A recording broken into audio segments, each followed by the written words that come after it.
बिस्मिल्लाहिर्रहमानिर्रहीम, अस्सलाम वालेकुम। मैं हूं ईसा नकवी। आपको याद होगा कि पीडीएम सीज़न 1 में वो 88 रुकनी काबीना शहबाज शरीफ साहब ने बनाई हुई थी, तो अब जो है वो 55 रुकनी काबीना है, जो अगेन 55 भी बहुत ज़्यादा है। तो ये पहले तो मैं आपको आगाज़ में सुनवाता हूँ, ये आप तसल्ली से सुनिएगा। नासिर भट्ट साहब की गुफ्तगू, 2 क्लिप्स हैं और इसी काबीना के हवाले से उनकी जो तौजीहात हैं, जो उनके जवाब हैं, या वो जहाँ पर आकर बिल्कुल ही फ्लैट होते हुए दिखाई दे रहे हैं, वो ज़रा सुनिएगा। इसमें जो हंसी की आवाज़ साथ में मुसलसल आपको आएगी वो हुमायूं मोहम्मद साहब हैं, सेनेटर हुमायूं मोहम्मद, पाकिस्तान तहरीक इंसाफ से। मैं उनसे सवालात कर रहा हूँ नासिर भट्ट साहब से इसी काबीना के हवाले से। आप उनके जवाब और उनकी तौजीहात जो हैं वो ज़रा सुनिए। मुकाबले की बात नहीं है, इसमें तौजीह बता दें आप, जिनको कह रहे हैं कि जो चीनी चोर है, जिनके ये किसने कहा था? किसने कहा था? आपने कहा था। इमरान औरंगजेब और अता तारड़ साहब ने कहा था। इमरान खान ने अपने आप को सच्चा साबित करने के लिए साथी था उसका। अगर जहांगीर तरीन ना होता, अलीम ना होता, सारा पैसा जहांगीर तरीन ने लगाया। पीटीआई को बनाने के लिए जहाजों में बंदे किसके आते थे? वो जहांगीर तरीन के थे। मैं बताऊं इमरान की क्या असलियत क्या है, बात सुने। क्या नहीं, आप मुझे एक बात सुने, वो मुझे आप बताएंगे, मैं वो बात करूंगा तो आप सुनेंगे। क्या नहीं एक था मिनिस्टर, सुने प्लीज, वो मिनिस्टर और क्या हुआ उसके ऊपर इमरान खान ने कहा यार ये बड़ा गलत किया, मैं भी इंक्वायरी करता हूँ, उसको निकाल दिया। कुछ दिनों बाद अपना जनरल सेक्रेटरी बना लिया। आपके पास जवाब है इसका? बट साहब नहीं, मुझे जवाब दूं। मैं आपसे सवाल कर रहा हूं, आप मुझे ये बताइए। गुलाम सरवर खान को कहते हैं कि उन्होंने पीटीआई पाकिस्तान इंटरनेशनल एयरलाइन को तबाही कर दी। बिल्कुल ठीक है। जब इलेक्शन हुआ आपने उनके खिलाफ कैंडिडेट क्यों नहीं खड़ा किया? किसने कहा नहीं खड़ा किया? नहीं खड़ा किया। ये जो हमारा वकील है वो खड़ा किया। आजाद लड़े थे। आजाद लड़े थे। कौन? वो मुस्लिम लीग नून के थे? नहीं, नून लीग के कैंडिडेट नहीं थे। हमारी ये था कि वो शेर के निशान पर नहीं लड़े। आपने उनसे सीट, मेरी आप बात सुन लेना, मैं बता देता हूँ। जो चीनी चोर जहांगीर तरीन है उनके खिलाफ आपने कैंडिडेट किया। चीनी चोर जहांगीर तरीन किसका साथी था? किसका साथी था? अब किसका साथी है बताएं। और अलीम खान ने कितना पैसा आप क्या बात कर रहे हैं? I need answer for that one के वो जो कियानी था, मुझे एक बात का जवाब दें। जहांगीर तरीन तो भाई साहब आप पकड़ लें उनको। मैं कहता हूँ कि वो था ही ऐसा इमरान खान, आप उनको उसको अपना जनरल सेक्रेटरी बनाया बाद में। भट्ट साहब आप लोगों ने कहा कि ओन चौधरी जो है वो ड्रग सप्लाई का काम करता है, आपके वजीरों ने ऑन द रिकॉर्ड कहा। मैंने नहीं सुना सकता। मैं आपको सुना, ठीक है। मैं आप प्रोड्यूसर साहब मेरी सुने, प्रोड्यूसर साहब रखवाएं। अच्छा मुझे आप बताएं, सुन लीजिए ना सर। आप वजीर आजम जो आपकी पार्टी के सदर है नवाज शरीफ साहब, उन्होंने अपने हल्के में किसको जाकर वोट डाला? मेरी एक बात सुने, वो इस्तेकाम पार्टी का है, प्लीज आप सुने। आप और ये चौधरी शुजात साहब भी वजीर आजम के उम्मीदवार है सर, पीटीआई में भी हमको निशान। अच्छा, मैंने इनसे पूछा कि आपके वज़ीर आज़म के जो उम्मीदवार हैं, पार्टी के सदर हैं मियां मोहम्मद नवाज शरीफ, उन्होंने ओन चौधरी को जाकर वोट क्यों डाला? आपकी पार्टी ये कहती है कि वो ड्रग सप्लाई का काम करते थे। वो लाहौर की और इस्लामाबाद की एलीट में, गैदरिंग्स में, पार्टीज़ में इमरान खान और इमरान खान के करीबी लोगों को ड्रग सप्लाई करते हैं। तो उसी ओन चौधरी को नवाज शरीफ ने जाकर वोट भी दिया और उसी ओन चौधरी को आपने अपनी काबीना में भी रख लिया। He did not have an answer. फिर इन्होंने कहा कि मुझे ऐसी तो कोई बात हमने कभी की नहीं। फिर मैंने इनको अता तारड़ की गुफ्तगू सुनवाई कि अता तारड़ जो है वो ये ड्रग सप्लाई का इल्ज़ाम जो है वो लगा रहे हैं और आपके बाकी लोग भी ये इल्ज़ाम लगाते थे। जब मैंने इनको वो क्लिप सुनवाया, फिर अब आप इनका दोबारा जवाब सुने। जी भट्ट साहब जी देखें, नारे तो आप लगा। मैं आपको हर बात का जवाब दे। देखें, हर सियासी जमात अपने जो उसके ऊपर इल्जाम है उसका जवाब दे, वो खुद है। हाँ, ये बताएं कि क्या ये मुस्लिम लीग नून में शामिल हो गया? तो फिर आप मुझे बताएं। ओन चौधरी देखे नहीं काबीना, देखे आप फिर बताएं हमारी काबीना में और कितनी सियासी जमातें हैं? देखे ना, आप मुझे बताएं काबीना में जो लोग हैं, अगर वो देखे, अब मैं बताऊंगा हमारे सियासी जमातें सुने 7 गलत इल्जाम लगाया था। कोई थोड़ा सा थोड़ी सी क्या मुझे बताएं। गलत इल्जाम कहते ये गलत हो कैसे गलत? देखिए सियासी आप कहते हैं कि वो ड्रग इस्लामाबाद की एलीट में ड्रग सप्लाई का काम करता है, उसको आप अपने वज़ीर आज़म का अभी वो इस्तेकाम पार्टी में किस में आप मुझे बताएं?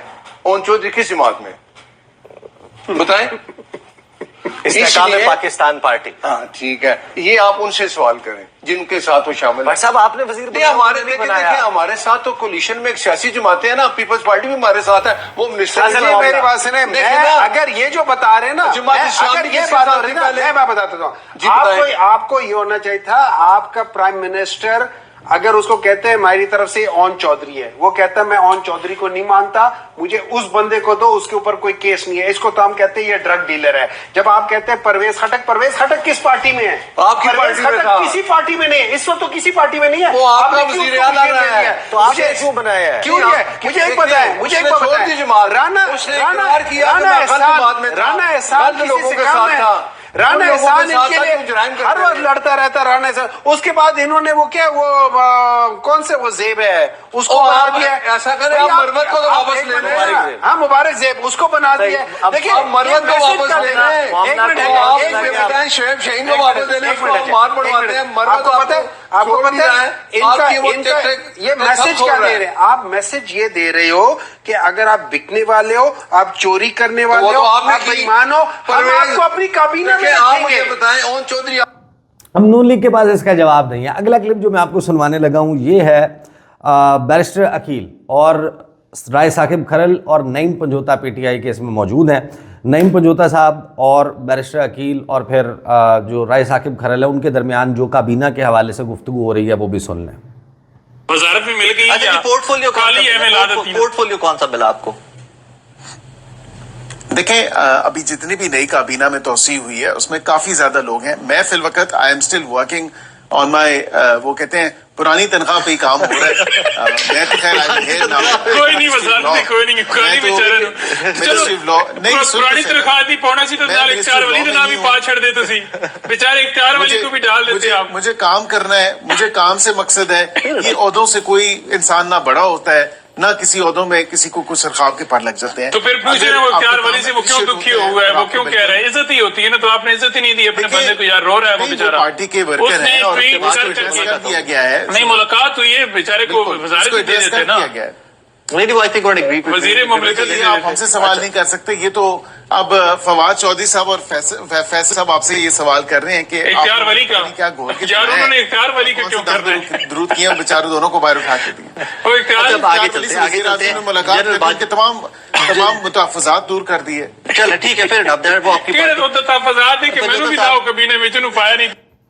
अब आते हैं last but not the least Rana Sanaullah साहब और वो मौजूद हैं नदीम मलिक साहब के साथ। ये वो राना सनाउल्लाह हैं जो ये कहते हैं कि हमारी जो हुकूमत है वो इदारों के अंडर है, उनके मातहत काम कर रही है। वो अक्सर जो है वो ऐसी बातें कर जाते हैं, बड़ी बोल्ड होती हैं, लेकिन अगर बयानियाँ बनाने वाले के पास जब जवाब कोई ना रह जाए तो फिर कैसी जो है वो आप कॉर्नर में जाकर फिर आप किस किस्म की गुफ्तगू करने पे मजबूर हो जाते हैं। जितना मजाक जिस तरीके से राना सनाउल्लाह साहब ने उड़ाया है, जो नवाज शरीफ के ओपनिंग बैट्समैन हैं, उनसे नवाज शरीफ को या उनकी अपनी जमात को ये तवक्को नहीं होगी कि इस तरीके से अपनी ही जग असाई जो है वो करेंगे और अपनी रुसवाई के तज़किरे इस तरीके से वो एक मेन स्ट्रीम चैनल के ऊपर सामा टीवी के ऊपर बैठकर वो बयान करेंगे। ज़रा सुने।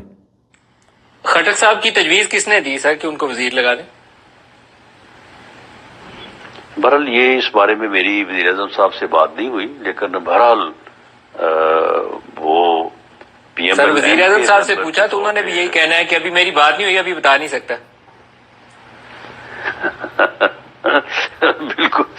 बिल्कुल ठीक है। यानी जिन बातों का आपको इल्म है या आपको मालूम है तो उनके बारे में जो है वो आप मजीद मालूमात हासिल करना चाहते हैं। सर पाकिस्तानी कौम को बताएंगे तो सही ना कि परवेज खटक साहब किस रास्ते से आके पाकिस्तान के वजीर बने हैं, जिसका वजीर आजम को भी उस वक्त पता चला होगा कि जब ओथ टेकिंग होने वाली थी कि ये भी वजीर बनने जा रहे हैं, तो कम से कम आपको बताना तो चाहिए कि कैसे वजीर बनता है पाकिस्तान में। नहीं मलिक साहब, अगर आप समझते हैं कि पाकिस्तानी कौम को नहीं पता तो मेरा ख्याल है कि आप गलती पे हैं। शायद कौम को आपसे और मुझसे भी ज्यादा पता हो। तो राना सनाउल्लाह ने प्रैक्टिकली बात ये किया, जब उनसे ये पूछा कि खटक साहब को कैसे लगा दिया, उन्होंने कहा मेरी वज़ीर आज़म से बात नहीं हुई। उन्होंने कहा हम वज़ीर आज़म से पूछेंगे, वो भी यही कहेंगे कि मेरी भी किसी से बात नहीं हुई, मुझे भी नहीं पता कि खटक साहब को जो है वो कैसे वज़ीर बना दिया।